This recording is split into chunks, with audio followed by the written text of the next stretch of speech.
This is the 10th episode of the Revolutionary Journal.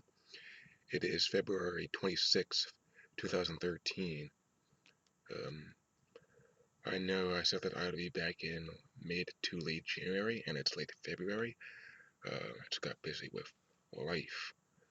Um, however, I will be able to make a lot more episodes, and we'll be working a lot more on the show, seeing as how my schedule is much more free this semester than last. So, let's get started.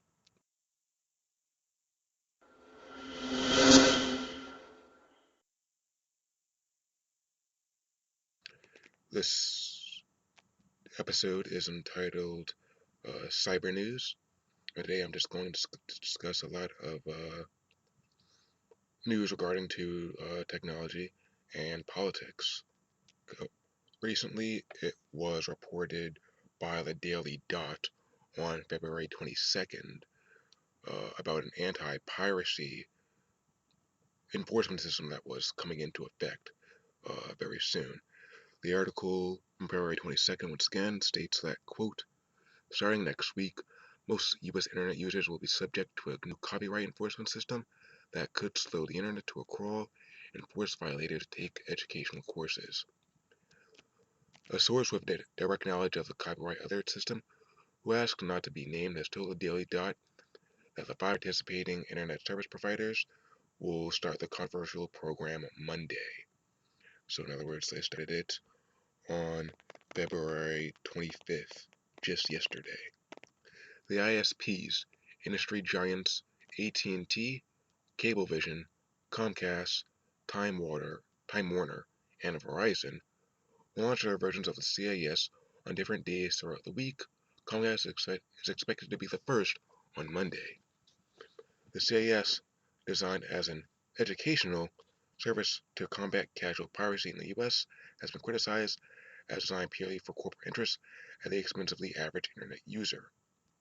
While it doesn't require ISPs to be cut off Internet access to repeat pirates, as is the case in France and New Zealand, it will issue escalating punishments to suspected pirates, severely reducing their connection speeds after 5 or 6 offenses. Though the system's executive director promised to hire an independent consultant for the software that will flag copyright violators, this hasn't happened yet. Unquote. Um, and on the copyright, for more information, let's go to the Copyright Alert System website. Um, there it states that, quote, uh, CCI's content partners, companies that own and develop music, movies, and TV shows, join peer-to-peer networks and locate the music, movies, or TV shows that they have created and own. Once they see a title being made available on a peer-to-peer network, they confirm that it is, in fact, copyrighted content. After confirming a file appears to have been shared illegally, content owners identify the IP address, Internet Protocol, used by the computer making the file available. Each IP address belongs to an Internet service provider, so content owners notify the ISP to which the address is assigned, and then the ISP passes a copyright alert onto its customers. No personal information about consumers is shared between the content owners and the ISPs, and ISPs are not involved in the process of identifying copyrighted content. Unquote. This is a really disturbing law, as it mainly benefits the music and movie industries at the expense of ordinary people. And really, it goes beyond just a couple of strikes, something like 6 strikes that they give you. Wired noted that the internet companies may eliminate service altogether for repeat file sharing offenders, although this plan doesn't directly call for such drastic action. I brought up the fact that the act really highlighted the really highlighted the connection between corporations and the White House. And that is quite true, as a Wired article goes on to state that the White House and the Digital Millennium Copyright Act played key leverage, and that top-ranking U.S. officials, including the U.S. Copyright Czar Victoria Espinal, played an active role in the negotiations between Hollywood, the recording industry, and ISPs to push for disruption of internet access for people suspected of violating copyright law, according to internal White House emails. And it shows that the White House early supported the copyright violation crackdown system, which publicly announced July of 2011. And it goes on to say that under the Six Strikes plan, internet subscribers may challenge their dings for a $35 filing fee paid to an arbitration service, that they also get a free pass one time they claim the infringement was based on having an open, unencrypted Wi-Fi network. As it seems that this law, like so many other laws, is based around helping corporate America. And there are serious problems with this law. For example, just like I said, how uh, you would get a free pass one time. However, if you said your if you said the infringement was based on having an open, unencrypted Wi-Fi network, there's a problem with that because it's extremely easy to hack an encrypted Wi-Fi network. I did a start page search. I found I literally found a step-by-step guide on how to hack a Wi-Fi network. I found another article which showed you how to get the password of a Wi-Fi network. So, even if your network is encrypted, it can still be hacked, and you can still potentially face these charges because that wasn't even brought up. What if you do have an encrypted network, but your network was hacked, or directly, or like an example I just gave, someone goes and hacks your password. What are consequences for that? So that really needs to be defined, and there's a potential for abuse.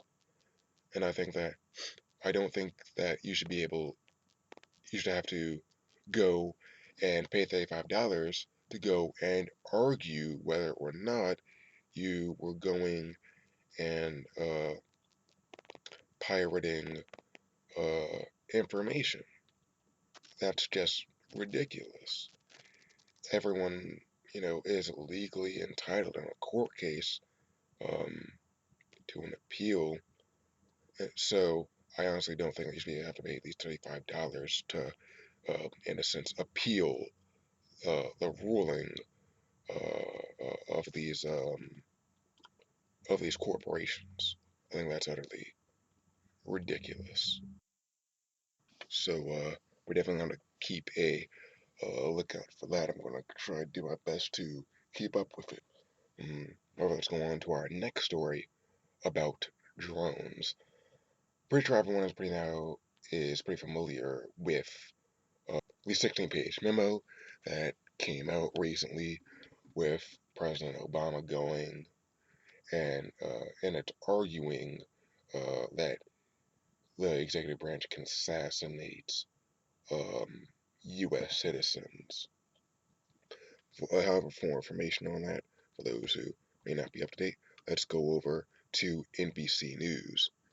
In a recent article that came out on February 4th, they stated, quote, a confidential Justice Department memo concludes that the U.S. government can order the killing of American citizens they are believed to be senior operational leaders of Al Qaeda or an associated force, even if there is no intelligence indicating that they are engaged in an active plot to attack the U.S. The 16-page memo, a copy of which was obtained by NBC News, provides new details about the legal reasoning behind one of the Obama administration's most secretive and controversial policies, its dramatically increased use of drone strikes against Al Qaeda suspects abroad, including those aimed at American citizens, such as the September 2011 strike in Yemen that killed alleged al-Qaeda operatives Anwar al-Awlaki and Samir Khan, who were U.S. citizens who had not been indicted by the U.S. government, who were charged with any crimes, unquote. And what we really see with this is the fact that the Obama administration is going in, they are trying to further destroy the Constitution. The Constitution was before the previous administration with, for example, the Patriot Act, but now they're just going full throttle and going and ignoring uh, your right, if you're an American citizen, if you're an American citizen, um, to due process. I've argued to people about this on social media, and I had a friend who was saying that, oh, you know, uh, being a citizen doesn't protect you from being killed. But the fact of the matter is that no one is really that was kind of a side point. But you'll hear that a lot though. The thing that's the fact of the matter is though that no one's really arguing that is the fact that since you're an American citizen, you are entitled legally to due process. Yes, life, liberty, and property can be taken away, but not without due process. Even if there's a trial in absentia, still you were tried, and legally speaking, your rights, your life, liberty, and property can be taken away. But with this, it's just saying, oh, if you're a senior operational leader of Al Qaeda, which really isn't defined, or an associated force, which also isn't defined, uh, you can go and be killed essentially at a whim. And probably one of the worst parts of that is doesn't have to be the president himself. It just has to be a high level official, and they don't even have to uh, have any evidence that an attack is imminently going to take place. And when I say imminently, I mean in the sense um, that normal, average, everyday people mean it, not the way the Obama administration means it, which seems to be that when they say imminent, they seem to mean that if it can happen at some point, at some time in the future, that means imminent. And I'm sorry for kind of laughing about this, but I kind of have to because it's just so utterly foolish and ridiculous on its face. But for more information, let's go to Slate.com, which published an article uh, recently on on this very subject, which they stated that, quote, all you need to know in order to understand the memo is that Obama administration lawyers enthusiastically endorsed the once vilified Bush administration's decision to classify security operations against Al Qaeda as war rather than as law enforcement. This is not an inevitable decision. Obviously, the use of military force in Afghanistan was a military operation to the extent that members of Al Qaeda joined Taliban soldiers in defending the Afghan homeland against the U.S. attack could be killed on sight without charges, as permitted by international laws of war. The U.S. government could otherwise have courted Al Qaeda as a criminal organization like a street gang or a drug cartel. Outside the battlefield in Afghanistan, the government would then have pursued members of Al Qaeda with conventional law enforcement measures. Uh, If the administration had taken the law enforcement approach, members of Al Qaeda who were American citizens would have had the same rights to due process and familiar with everyday policing. We would send FBI agents to foreign countries like Yemen, after obtaining special permission from governments to conduct joint law enforcement operations. We would have asked foreign governments to arrest suspected members of Al Qaeda and to extradite them to the United States. We could not have sent drones to kill them, would have offered them trials in civilian courts. And once again, this goes back to, like I said, the fact that uh, this completely ignores the Fifth Amendment and goes and further erodes our civil liberties at home and abroad, because the U.S. government can also, as we've seen with Anwar al-Awlaki, kill you if you're a suspected terrorist abroad as well. So they can just kill you even if you're at home in the U.S. And I think that really isn't a question to say that they may very well may start to kill us at home here in the U.S. Because uh, if you look at the recent uh, Chris Dorner uh, fiasco that was going on, you had a situation where a drone was being used to go and try and find Chris Dorner. They were using a surveillance drone. And I honestly don't think it is it's a stretch of the imagination to think, okay, they're using drones to, find criminals are going to be using drones very soon to kind of, in general law enforcement. So is it really a stretch to go and say that they might start using drones to kill U.S. citizens? I honestly don't think it is. So to finally wrap up this up, let's go to Business Insider, where the article an article discusses the government-to-government protocols which were excluded in the Department of Justice legal memo. In that article, it states that the uh, quote, the Obama administration's classified legal memos justifying targeted killings contain potentially shady protocols with foreign governments and case-specific details of strikes. Two sources aware of their contents told Christian Roberts and Michael Hirsch of the National Journal. The accords with foreign governments, which include Pakistan and Yemen, are a key element excluded from the Department of Justice white paper. A legal expert outside the government who was intimately familiar with the contents of the memo. The memos told the journal that the uh, targeted killing memos written by the DOJ's Office of Legal Counsel are being withheld to protect this information. End quotes.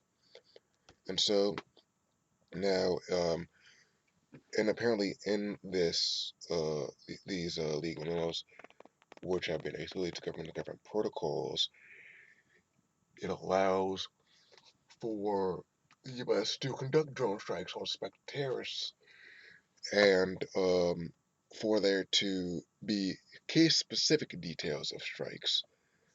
And I'm going to go and take a guess here that these case-specific details probably translate into getting all the information about uh, leading up to, including, and the aftermath of a drone strike.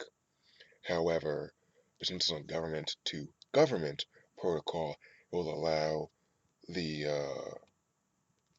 the U.S. government to better uh, hide it, and it'll really allows for the kind of legal expansion of the drone wars, and since it's a government to government protocols, uh, these drone strikes are in fact being allowed by governments that are in the countries that are on the receiving end of such drone strikes. But I may be wrong. I'm not, really a legal analyst. So let's see what comes of this. Finally, to wrap up the show, I want to discuss something I found rather interesting, in a kind of creepy way. I came across this article not on my own, but rather in my biology class, and it's rather interesting. It's from extremetech.com. It's from last year, specifically uh, August 17th, 2012. And in it, the article uh, talks about how Harvard cracks DNA storage, how they crammed 700 terabytes of data into a single gram. The article states that, quote, a bioengineer and geneticist at Harvard's Wyss Institute have successfully stored 5.5 petabytes of data, around 700 terabytes, in a single gram of DNA, smashing the previous DNA density record by 1,000 times. The work, carried out by George Church and Siri Kusuri, basically treats DNA as just another digital storage device. Instead of binary data being encoded as magnetic regions on a hard drive platter, strands of DNA that store 96 bits are synthesized with each of the bases, TGAC, representing a binary value TNG 1, A and C 0. To rate the data that's stored in DNA, simply sequence it, just as if you were sequencing the human genome, and convert each of the TGAC bases back into binary. To aid with sequencing, each strand of DNA has a 19-bit address block that start bits, so a whole vat of DNA can be sequenced out of order and stored in a usable data using the addresses. There's a graphic that goes along with it explaining uh, the how the DNA is sequenced and encoded. And this, when I first heard it, it was interesting in the sense that that technology is advancing, like technology is advancing. However, it's very kind of creepy knowing that you can code information on DNA. And so it kind of brings up some questions like, will people be able to use their own DNA and store information on their own bodies so they can just walk around and kind of jack themselves into a computer and store the information and they don't access the information? Or what? Now, the actual, for me, economically viable, that's, around 10 years or so off, which really isn't that much. It's not a very long time. I'm 21. So 10 years, that's a very much within my lifetime. And it's just weird and interesting. NPR just last month went and did a small segment on it, on uh, kind of, for lack of a better term, DNA encoding. So let's take a listen. Here is a problem facing us in this digital age. All the data we're stockpiling, digital images, tax records, unfinished novels. Where are we going to store them? Some scientists say they may have a solution. It's not digital, it's biological. NPR's Adam Cole reports scientists have successfully tested out using DNA as an archive by recording all of Shakespeare's sonnets on a double helix. It all started in a pub a few months ago. Nick Goldman and Ewan Birney, two scientists from the European Bioinformatics Institute, were drinking beer and discussing a problem. Their institute manages a huge database of genetic information, thousands and thousands of genes from humans and corn and pufferfish. And Goldman says all that data, and all the hard drives and the electricity used to power and keep them cool, is getting pretty expensive. The data we're being asked to be guardians of is growing exponentially, but our budgets are not growing exponentially. That's a problem faced by many large companies with expanding archives, and the solution was right in front of the researchers. They worked with it every day. We realized that DNA itself is a really efficient way of storing information. That's right. DNA, the genetic material that makes us, is a natural hard drive. Here's why. It's a long chain that repeats 4 basic chemical units. 4 different bases, that's different forms of molecules, A, C, G, and T. Those are the 4 letters in DNA's alphabet. A, C, G, T. When these letters are arranged in different ways, they spell out different instructions for our cells. A, G, A, C. 3 billion of these letters make up the entire instruction manual for our existence, and it's all stuffed into each cell in your body. DNA is millions of times more compact than the hard drive on your computer. If only we could persuade it to take the form we wanted, encoding the information we defined. Like a text file instead of genetic information. Over a second beer, Goldman and his colleagues started to sketch out the details. They started with a text file of one of Shakespeare's sonnets. Shall I compare thee to a summer's day? This text file was written in a computer's most basic language, Zeros and ones. bits stored on a magnetic hard drive.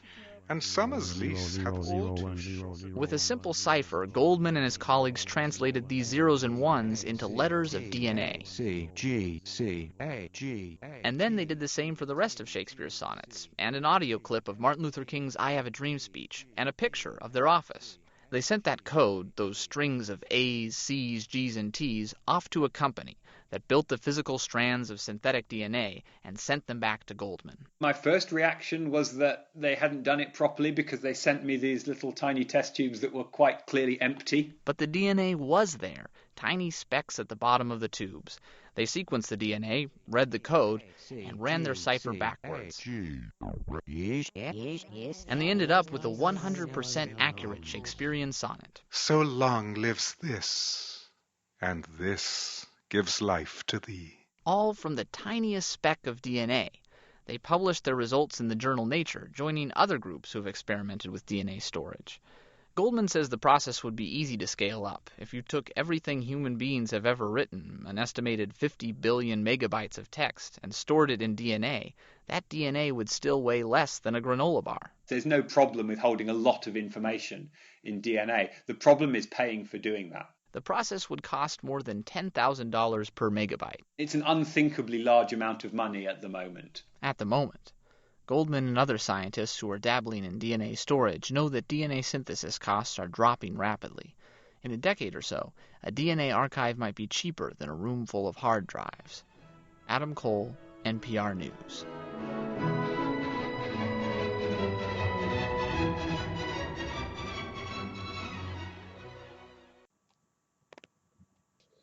While NPR makes it seem nice and dandy, I have some problems. Like I said, it's creepy, yeah, but I also have been thinking, well, what if we do this DNA storage?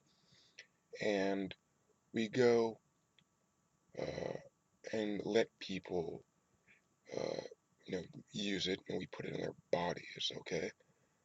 Now, what if it messes up that person's body, the DNA in their body? What if there is a genetic coding that signals signals to the body to start replicating those same uh, digital cells, the start sequence for DNA and the DNA information signals uh, that signals uh, the replication of that same that information on the DNA. What could happen to that person? What could uh, occur? So that's really something to think about and to ponder, really. And with that, on that strange and interesting note, we end the show.